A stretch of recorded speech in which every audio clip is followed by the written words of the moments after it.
This video is sponsored by Card Kingdom. If you click on the link in the description below, it'll take you to their store and they'll know I sent you there.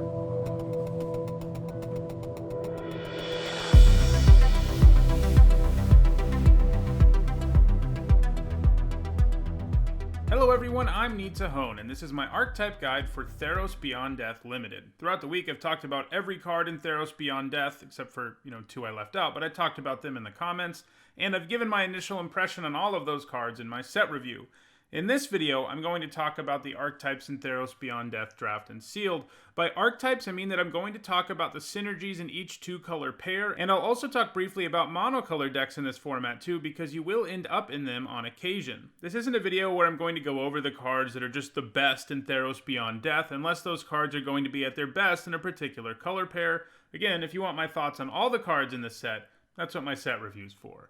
Alright, let's jump into our first color pair, which is black-green. So these days in most limited formats, Wizards gives us a signpost uncommon, and that's what Acolyte of Affliction is. It's a gold uncommon in one particular color pair's colors, in this case Golgari or black-green. And these sort of indicate to us as signposts what we want to be doing in that color pair. Acolyte of Affliction tells us you want to be doing stuff with your graveyard because it mills you and it lets you get some value out of your graveyard. And that's great because generally the main components of a graveyard deck are ways to mill your library into your graveyard and ways to get value out of your graveyard, and Acolyte of Affliction does both. So, let's look at the other commons and uncommons that help you load the graveyard. We of course have our friend Acolyte of Affliction. There's also Funeral Rites, which lets you draw cards and put cards into your graveyard. There's Mire Triton, which mills you when it comes into play. Same thing with Venomous Hierophant, which mills you when it comes into play. Relentless Pursuit is a lot like Funeral Rites. It lets you draw some cards, but it also lets you put some stuff in your graveyard. Skola Grove Dancer lets you mill cards from your library into your graveyard, and you also gain 1 life anytime you happen to mill a land. The Binding of the Titans mills your and your opponent's library into the graveyard, which sometimes you'll be helping your opponent there, but the good news is Chapter 2 of the Binding of the Titans can help you weaken your opponent's graveyard, hopefully before they get to do anything with it. Alright, so what are the graveyard payoffs? Next, there's Fruit of Theros. So, Escape is a big mechanic in this format, and Escape is one of the big graveyard payoffs you're going to have. If you can mill your library a lot, you're going to be able to cast cards from your graveyard that have Escape with more and more ease, because Escape requires you not only to get the card in your graveyard, but also to have other cards to fuel the Escape. And Fruit of Theros is one of many Escape cards. It's not the most impressive one, but if you can load your graveyard up really crazy and just keep casting this over and over again, you do get some inevitability. It's not a card I love, but I could maybe see if it's going to work somewhere, it'll be in one of the graveyard decks, which black-green is, of course, one of. There's also Cling to Dust, which has Escape, and it's also kind of a graveyard payoff in the sense that you can exile stuff from your own graveyard if you want to draw cards. You can also hit on your opponent's graveyard. Mogus's Favor, another card with Escape. Omen of the Dead lets you return a creature card from your graveyard to your hand. Pharika's Spawn is a really good card with Escape. Underworld Charger is a nice aggressive creature with Escape, and it comes back even bigger, as does Pharika's Spawn. Same thing with Chainweb Arachnir. It has Escape, and it comes back quite large. Loathsome Chimera has Escape and comes back bigger. Voracious Typhon is one of the better commons in the set, and it happens to have Escape. It can come back as a massive creature. The Binding of the Titans. It's another card like Acolyte of Affliction that's both a payoff, in the sense that it lets you return a creature or land card from your graveyard to your hand, and a mill card, because it mills some of your library. Alright, so what are the rares that are best suited for this deck? Commons and uncommons are of course the most important, but it is good to know rares that slot well into each of these color pairs. There's of course Polukranos Unchained, who's a huge creature, very powerful, who has Escape. Woe Strider, another really good rare creature with Escape. Timurit Calls the Dead mills your library, and it's a good payoff for having stuff in your graveyard, because it allows you to turn things in your graveyard into zombies, basically. Gravebreaker Lamia decreases the cost of your Escape cards, while also being a creature who can search up cards with Escape to put into your graveyard. Euphemia the Cacophony can turn enchantments, sort of like Timurit, into 2/2 black zombies. So that's black-green, it's about the graveyard. There's another color pair very focused on the graveyard, and that's blue-black. Blue-black Signpost Uncommon is Devourer of Memory, who simultaneously can mill you, and it gets bigger and becomes unblockable every time a card goes from your library into your graveyard. So again, sort of like the Acolyte of Affliction, this Signpost Uncommon is great because it does everything you want it to do. It's a payoff for milling yourself, and it can help you mill yourself. So how do you load the graveyard in blue-black? Well, we've got Devourer of Memory, and then we have cards we've seen already in black. Funeral Rites, Mire Triton, Venomous Hierophant. There's a lot of overlap here. But then we get into Elite Instructor, which helps you loot. So it doesn't let you put a card directly from your library into your graveyard, but it does help you load the graveyard because you're allowed to discard a card from your hand. Sage of Mysteries is interesting because you can use it to mill yourself every time you play an enchantment. Shoal Kraken also has Constellation and it also loots.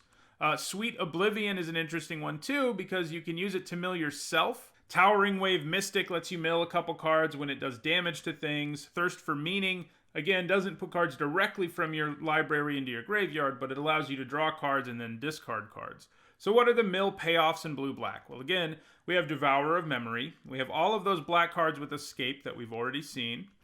They're all pretty nice. But then there are also blue cards with Escape, like Glimpse of Freedom, Sleep of the Dead, which lets you tap things down. If you can cast it multiple times in a turn, sometimes it'll just give you lethal. Sweet Oblivion, again, also a card with Escape. So blue-black is about milling yourself, maybe a little bit more than black-green is.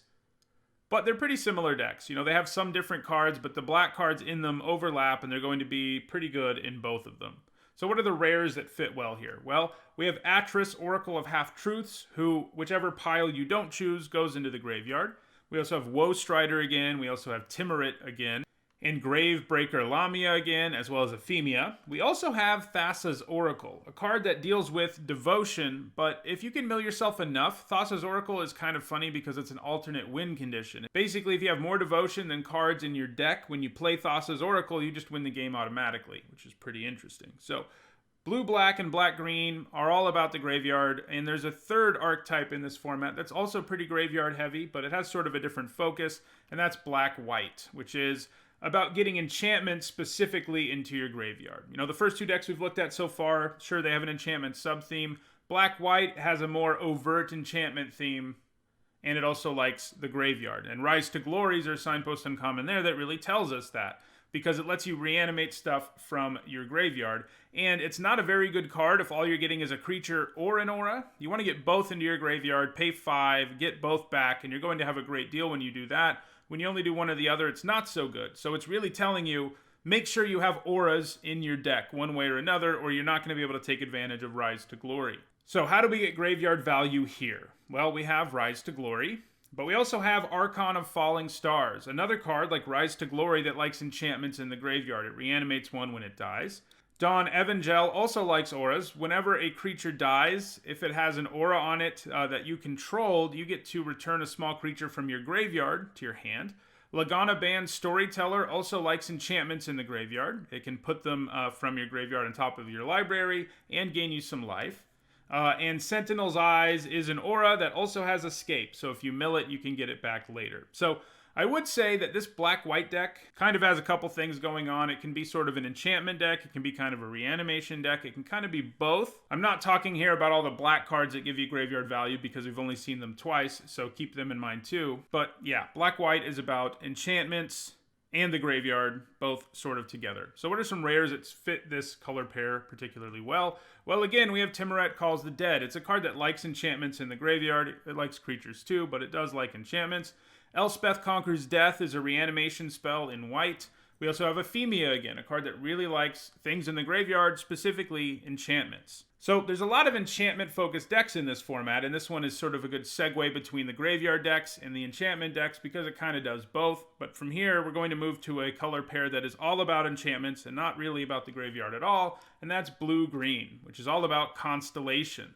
Our signpost common here is Eutropia, the Twice Favored, which has the Constellation mechanic. That's what you're going after here for the most part. It allows you to, every time you play an enchantment, put a +1/+1 counter on a creature and give it flying until end of turn, which is really, really powerful. So this deck wants to jam as many cards with Constellation on them and as many enchantments into the same deck. So let's look at enchantment payoffs in blue and green at common and uncommon. We of course have Utopia. We also have Sage of Mysteries, who we saw earlier, allows you to mill yourself or your opponent anytime you play an enchantment. Shimmerwing Chimera doesn't have Constellation technically, but it powers Constellation decks and enchantment decks in general because it allows you to return an enchantment every upkeep to your hand if you want to, which means you can keep returning the same enchantment and triggering your Constellation triggers. Shoal Kraken we saw earlier too. He's got Constellation that lets you loot. Thirst for Meaning is an enchantment payoff because if you use it and you discard an enchantment with it, you get to hold on to more cards. Triton Wave Rider has Constellation that gives it flying. Destiny Spinner is a nice efficient creature who can also make elemental tokens whose power and toughness are each equal to the number of enchantments you control. Nessian Wanderer lets you draw a land, basically, every time you play an enchantment. Nexus Wardens gains you 2 life every time you play an enchantment. Nyx Herald pumps an enchantment creature, or it pumps an enchanted creature and gives it trample every combat. And these creatures who are both enchantment creatures and enchantment payoffs are great because they'll trigger your Constellation and then bring more value to the board. Citizen Skirmisher is a creature who gets +1/+1 every time you play an enchantment. Brine Giant basically has affinity for enchantment, becoming cheaper every time for every enchantment you have in play. And Inspire Awe is kind of a weird card, one that I don't think will be particularly good, but in the interest of showing you all the payoffs, Inspire Awe can be nice because it's a fog, but it doesn't affect enchanted creatures or enchantment creatures. Problem is you don't know whether your opponent will also have those, in which case it's very hard to control in most cases. So what are the rares that fit in here? Well, we've got Enigmatic Incarnation, which is another card that I don't think will be that good in Limited, mostly because it's challenging to build a deck that can perfectly take advantage of it. But it is an enchantment payoff, and it likes creatures, and, that's something this color pair is about. Then we have Protean Thaumaturge, which has Constellation that lets it turn itself into a copy of any other creature on the battlefield. Citizen Champion, which has Constellation that draws you a card and puts a +1/+1 counter on it, so that's pretty great. And Mantle of the Wolf is just a really good enchantment aura at rare that you'll be very happy to be putting on things and triggering Constellation. So from blue-green, let's go now to green-white. Blue-green is all about Constellation specifically and all the enchantments. We're going to look at some other enchantment-focused decks. Next, we're going to look at green-white, which also likes enchantments, but it's a little more focused about what kind. And green-white is also about Constellation to some extent, but it likes auras the most, as our signpost in common, Siona, tells us here. She lets you look at the top 7 cards of your library and pick an aura from among them and put it into your hand when she comes into play. And whenever an aura you control becomes attached to a creature you control, you get a 1/1 white human soldier creature token. So she gives you 2 different incentives to play a bunch of auras.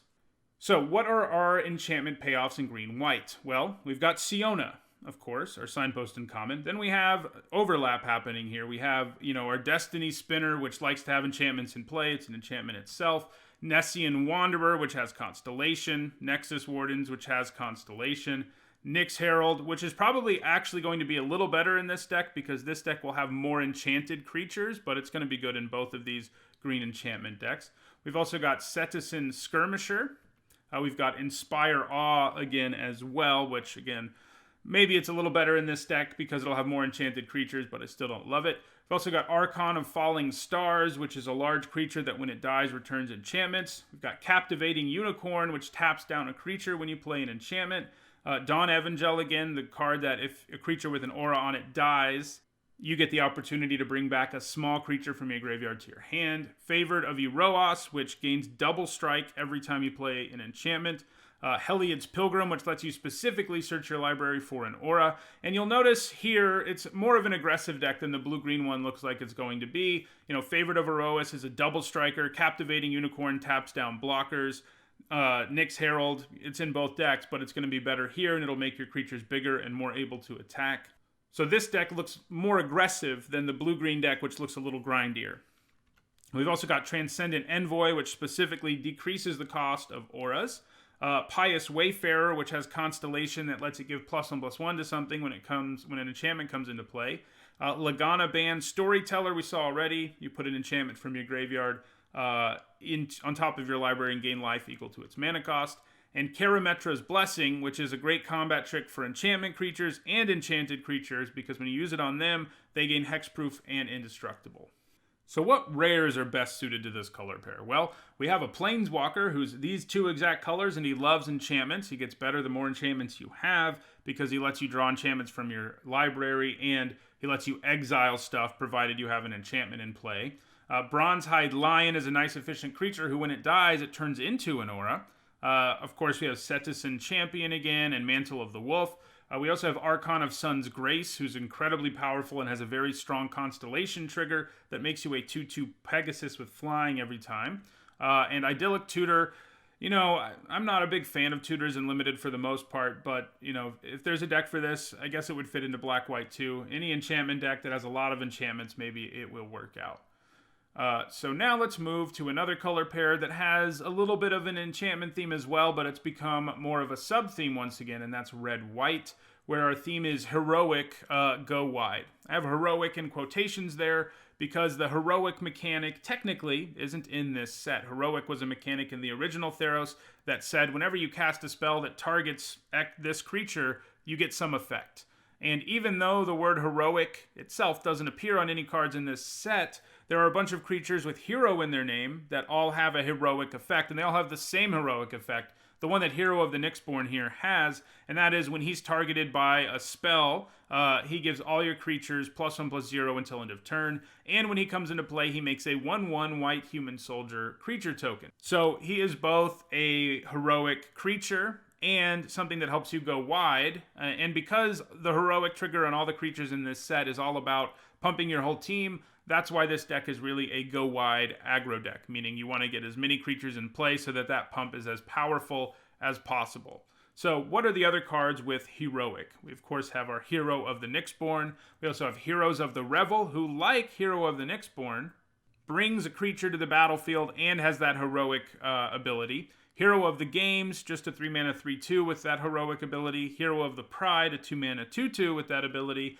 And Hero of the Winds, a 4-mana 1/4 flyer with that ability. So these are your major go-wide payoffs, and the ways you're going to be triggering these guys is you'll be targeting them with either auras or combat tricks. And this format has a lot of pretty good auras and combat tricks. We're not going to go through all of them, but suffice it to say, almost all of them are fairly playable, especially in a deck like this one that has nice payoffs for targeting your creatures. There's also a couple of other go-wide payoffs in this color pair, in addition to all these heroic guys. There are Phalanx Tactics, which is going to be particularly nasty in this deck, because you target a creature with it, it gets +2/+1, gives the rest of your board +1/+1, but if the creature you're targeting is one of those heroes, your board gets an additional +1/+0, and that's going to be pretty devastating sometimes. Daxos doesn't really help you hit harder, but he gains you a bunch of life. You gain life every time a creature comes into play, so if you're going wide, you're going to be gaining a lot of life, which certainly doesn't hurt. So how do we go wide in this set other than, we saw a couple of cards that help us with that, like Hero of the Nyxborn and Heroes of the Revel.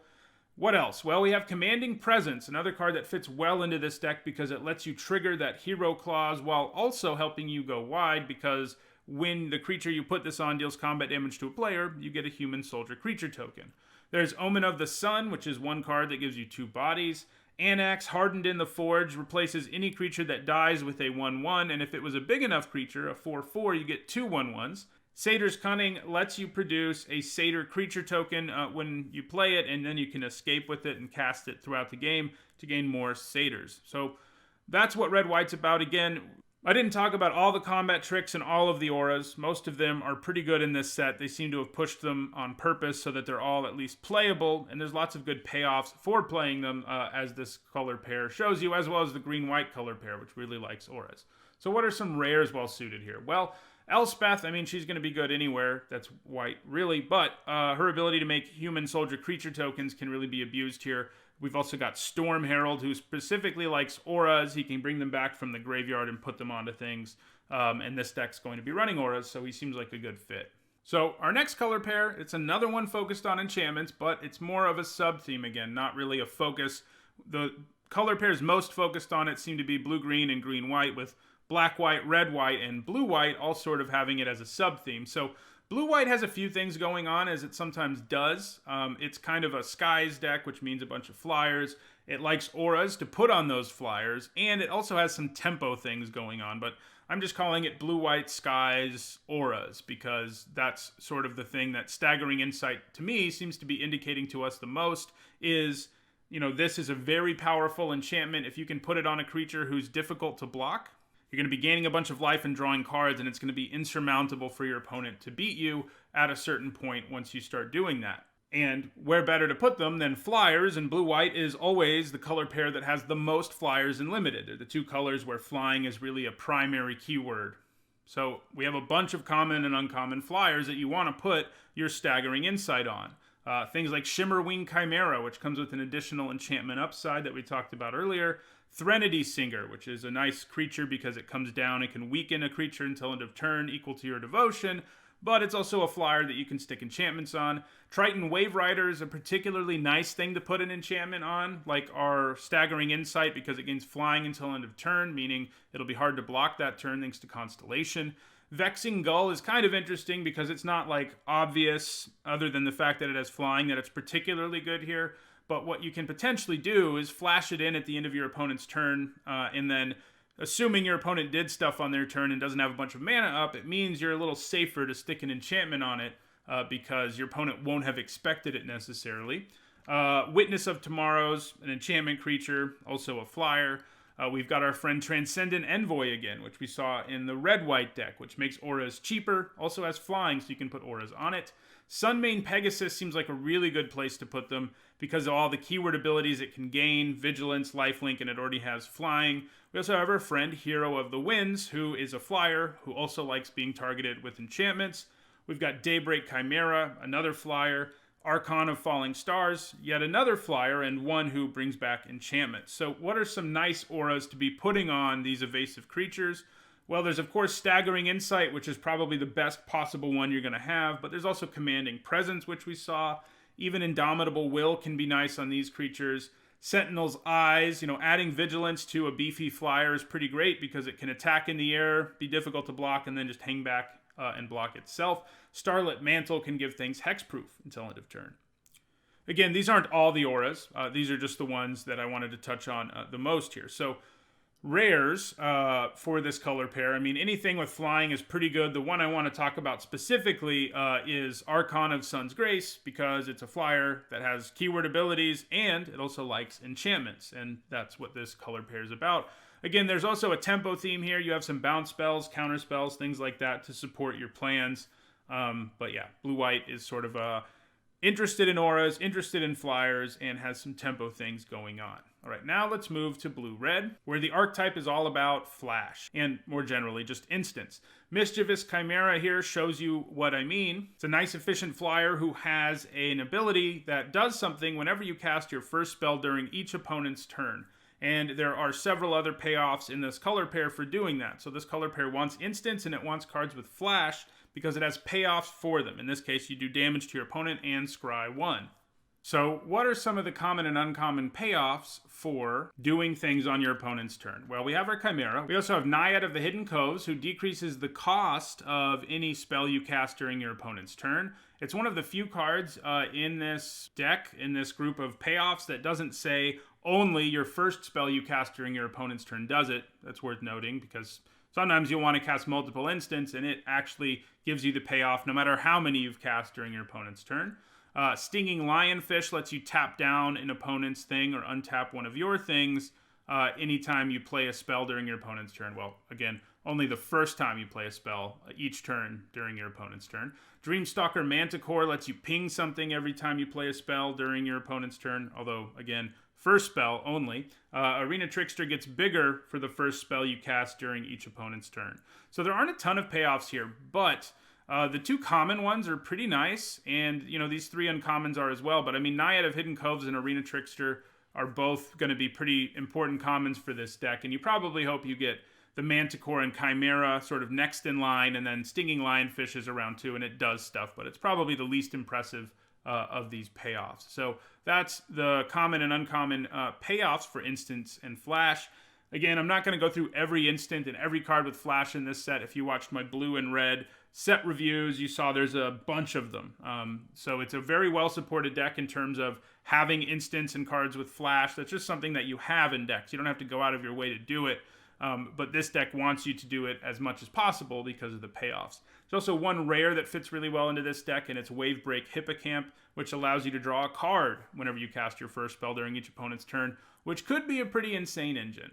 All right, from here, let's go to red-green, where it's all about Ferocious. Again, I have it in quotations here because Ferocious is an old mechanic. This one coming from Khans of Tarkir, or one of the Tarkir block sets. It was the Teamer mechanic, and you got some sort of bonus if you had a creature with power 4 or greater. And that's what we have here. That's what red-green's about. They just don't use the keyword ability because it's not an evergreen keyword.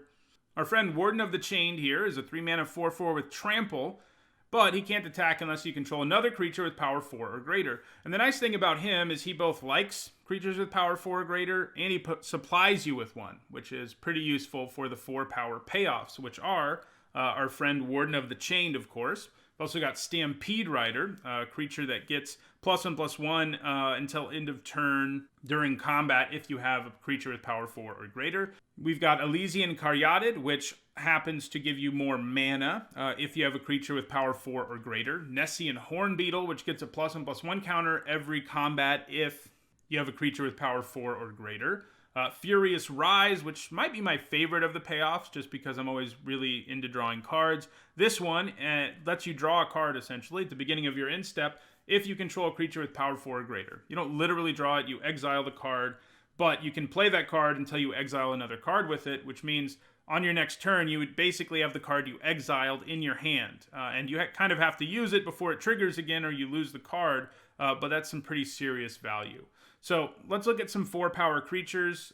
There are a lot of them. This color pair, it doesn't have a ton of payoffs, although, at least 2 of them are common, and the uncommon ones are all pretty nice. But it's also pretty easy to fill up your deck with things that will trigger all of these cards we're looking at here.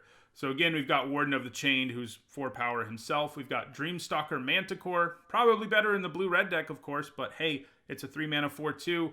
If you can get a 4-power creature into play for as little mana as possible, you're going to be the happiest with your 4-power payoffs because things will start happening for you earlier. Flummox Cyclops, a 4-mana 4/4. Underworld Ragehound, not always a 4/4, but when it escapes, it has 4 power. Skophos War Leader does have 4 power. Skophos Maze Warden doesn't always, but you can pay 1 to make it have 4 power. Nyxborn Brute, not great, but he brings you 4 or more power. Incendiary Oracle doesn't always have more than 4 power, but if you need one of those triggers, one of those effects, it can make itself have 4 power. Heroes of the Revel, again, has 4 power. Dreamshaper Shaman, same thing. Anax isn't always going to have 4 power, but if your devotion's high enough, he will. Loathsome Chimera is another 3-mana creature with 4 power, like the Manticore and Warden of the Chained. Those things are going to be pretty nice in this deck. Nylea's Forerunner isn't sort of technically a 4-power payoff, but if your goal is to jam a bunch of cards into your deck with more than 4 power, Trample's going to be pretty good, and it also happens to have more than 4 power itself. Nylea's Huntmaster has 4 power all on its own. It can also make a creature larger when it comes down. Nyxborn Colossus, just a huge monster. And Ferish Brand Brawler, a big creature that kills stuff when it comes into play. Voracious Typhon, also a 4-mana 4/4. So there aren't a ton of payoffs here. A lot of the times you'll probably just be sort of a red-green monsters kind of deck that has a few of these 4-power payoffs, but that seems pretty good to me. Next, it's the black-red archetype, which is all about sacrificing stuff. Our signpost uncommon here is Slaughter Priest of Mogus. Like a lot of signpost uncommons, he's both a payoff for doing the thing that the color pair wants to do and a way to do it in the first place. He gets +2/+0 anytime you sacrifice a permanent, and he also gains first strike if you pay 2 mana and sacrifice a creature or an enchantment. So if he's sacrificing something, he becomes a 4/2 with first strike all on his own. If you're sacrificing other stuff, he still gets that +2/+0, but he has to sacrifice stuff on his own to gain that first strike. So what are some of the other sacrificing things you can do here? Well, I want to say up front that there's actually only 2 cards that specifically sort of say you get to do something when you sacrifice a permanent. We have our Slaughter Priest of Mogus and Blood Aspirant. Blood Aspirant lets you sacrifice creatures or enchantments to do 1 damage to a creature. That creature can't block, so that's nice. And it gets bigger every time. So like Slaughter Priest of Mogus, it also makes itself larger, but it does it permanently, and it can sacrifice things all on its own. The rest of the ways you have to sacrifice things don't give you some additional trigger, other than, the fact that they also do something with an ability every time they sacrifice. For example, Lampad of Death's Vigil lets you drain an opponent when you sacrifice a creature. Scothus War Leader lets you sack a creature or an enchantment to get Menace and +1/+0. Final Flare is a removal spell that lets you sacrifice stuff. Omen of the Dead, I have it here as a stand-in for the Red Omen as well. They can both sacrifice to scry. They're really only going to be effective as sort of sacrifice cards. Scrying is nice. They give you additional value already, but what I mean to say is they don't have any sort of special synergy unless you have Slaughter Priest of Mogus and Blood Aspirant. And the same is true of Traveler's Amulet, and the same is true of Wings of Hubris. There's also Dream Shaper Shaman, which lets you sacrifice something every turn if you want to randomly get a card out of your library. Soul Reaper of Mogus sacrifices things to draw cards. So what do we want to be sacrificing here? Well, one of the best things to do when this color pair really works out is to be able to steal your opponent's creature with something like Portent of Betrayal, steal that creature, and then attack with it, ideally. If you can't, that's okay, but sacrifice it for value. And that means you're turning Portent of Betrayal into a removal spell and getting value out of a sacrifice trigger. That can be particularly devastating for an opponent. Other stuff that's good to sacrifice are things with death triggers like Careless Celebrant, which lets you do 2 damage to something. Discordant Piper gives you an extra body when it dies, and that's going to be useful for sacrificing. Grim Physician lets you give -1/-1 to something when it dies.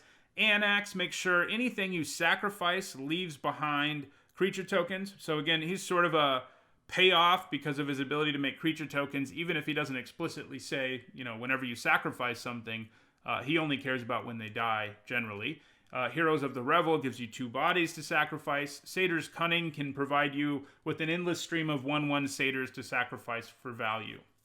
So, what are the rares that fit well into this particular deck? Well, all 4 of them are incredibly powerful rares in basically any deck, but, they have special synergy here. Erebos likes to sacrifice things. He also lets you pay 2 life and draw a card if you want to every time a creature dies, including when it's sacrificed. Nightmare Shepherd replaces all of your creatures with 1/1s, essentially, when they die, giving you more things to sacrifice. Woe Strider can sacrifice things, and it brings a goat token to the battlefield.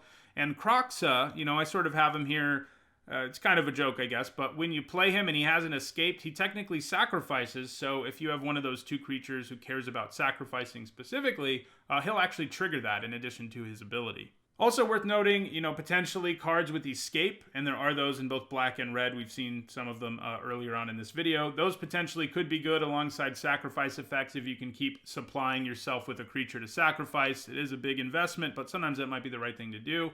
I'm usually disappointed in the end by black-red sacrifices decks in most limited formats. They just tend not to come together as well as one would hope, but maybe it'll work out here. Kind of hope it does. It'd be nice to see it be more successful. So now we've covered every color pair, but I also want to talk about Devotion, because that's a sub-theme in this set. So Devotion is going to be at its best when you play a monocolored deck. That said, there are cards with Devotion. We saw some in this video. They're going to be good in a deck that's 2 colors as well. But I'm going to talk here about how viable I think it is to go monocolored, which colors might be worthwhile to go monocolored, and what might happen to cause you to go monocolored. And before we talk about each of the colors and their Devotion payoffs, essentially, there's also 2 artifacts that are sort of Devotion payoffs. Nyx Lotus lets you add a ton of mana to your mana pool, and it'll do that in a lot of decks, I guess. But if you're a monocolor deck, it's going to do it even better because every permanent you have will be adding to the same Devotion. Altar of the Pantheon increases your Devotion. So let's start with white. So Devotion, it's a mechanic that's going to be at its best if you're monocolored. But again, it's not a requirement that you are monocolored to play these cards. They're just going to be a little bit better. Because again, if every permanent in your deck is adding to the same Devotion, it's going to make the cards with Devotion to that specific color better. So every color has a mythic rare god and an uncommon demigod. Apart from that, they don't necessarily have the same number of cards or even the same level of support We'll see some colors are better at devotion and some colors are going to be worse just because they didn't receive as many cards. But every color does have a mythic rare and a uncommon that cares about devotion. And in this case, it's Heliod Suncrowned, who becomes a huge creature if you can get your devotion to 5. Daxos gets toughness equal to your devotion. Daybreak Chimera reduces its colorless mana cost equal to your devotion. And Reverent Hoplite makes a 1/1 white human soldier creature token equal to your devotion to white. So all of these cards, it's inarguable, are going to be better if you're playing monocolor. But is that viable? Well, I think in white, for that to really be worth doing, you'd have to end up with multiple copies of Daybreak Chimera or Reverent Hoplite, or of course, get the mythic rare Heliod. But I think if your draft begins with a mythic rare god, you should see if it's possible for you to go into that color, except for maybe in red, as we'll see, because it has the least support. But because there's additional support for devotion here, 1 common and 2 uncommons, and they're all pretty good, they all have pretty nice payoffs for your devotion. That said, I think in all cases, devotion isn't going to be something that you want to force necessarily, and it's not going to be something that comes together easily either. It's sort of going to be like monocolor decks in Throne of Eldraine, where they work some of the time, sometimes they're worth doing, but most of the time, it's just going to be better to play 2 colors because the average power level of cards in your deck will be better. But say white ends up super open and you're able to get these devotion cards, things might get interesting. And I mean, honestly, if you could tell me I was going to get like 2 Daxos, 2 Daybreak Chimera, and 2 Reverent Hoplite, that would probably be enough to go mono white as well, to try to go mono white. Meanwhile, Heliod's much less likely that you're going to get because it's mythic rare. Basically, to sum up here, I think mono white devotion is going to be a possible thing to do sometimes, but it's not going to come together that often. All right, let's move to blue now. In blue, we have our god as Thassa and our demigod as Caliphate. You'll notice there's not a common that supports devotion to blue, and I think that's a little bit of a problem because if you're really going to successfully pick up cards that help you for devotion, you probably want them to be at common. Instead, blue received a rare, and it's a cool one. Thassa's Oracle has a cool devotion ability, lets you get some nice card selection. It can potentially win you the game. And Threnody Singer, is pretty nice too, decreasing the power of a creature, flashing into play. It can help block and kill that creature after it decreases its power. And again, these 4 cards are all going to be better if you're mono blue. But I think ending up in mono blue is going to be harder to do than ending up in mono white, ending up in a devotion to white deck. Because there's no common here. We have a rare and 2 uncommons and a mythic rare. There's basically no guarantee you can make this work. I mean, you can even first pick Thassa and then never see any of these cards. It wouldn't be unusual not to never see any of these cards. Uncommons, they're uncommon. You're not necessarily going to see them every draft. And Thassa's Oracle is obviously a rare. Right now, I'd say white looks doable. Blue looks like it's going to be harder to make work. Most of the time with blue, you're probably just going to have to play a second color. Sometimes it probably will come together, just less frequently than white.